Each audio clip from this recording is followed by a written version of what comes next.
L'ouvrage Sport et sportif en France offre 3 entrées sur les pratiques sportives des Français. Une première entrée globale pour situer la pratique sportive dans l'univers des loisirs des Français. Une deuxième entrée par les disciplines. Donc on a pris les 10 sports les plus pratiqués par les Français et on les a analysés, on a présenté des tableaux, les chiffres clés. Et la troisième entrée, une entrée par les pratiquants eux-mêmes. Qu'est-ce qui différencie les hommes des femmes en matière de sport? Qu'est-ce qui différencie les différentes tranches d'âge? Alors, la sortie de cet ouvrage constitue un événement pour 3 raisons. La première des raisons, c'est qu'on utilise l'Observatoire du sport FPS Ipsos et que c'est une des bases de données de référence sur la connaissance des pratiques sportives en France. La deuxième raison pour laquelle ça constitue un événement, c'est qu'il est relativement inédit que quelqu'un qui construise une enquête comme ça, en l'occurrence la FPS, mette à disposition ces données et des données récentes.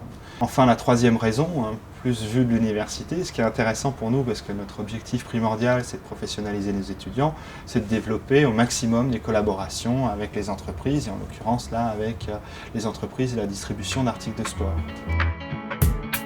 Donc cet ouvrage s'adresse à une diversité de publics.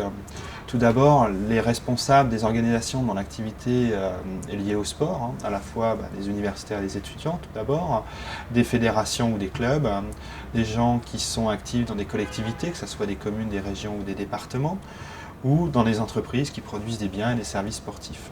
Par exemple, pour les distributeurs d'articles de sport, avoir en tête les chiffres clés de la pratique sportive en France permet par exemple de construire un assortiment de manière efficace, de concevoir une campagne de communication.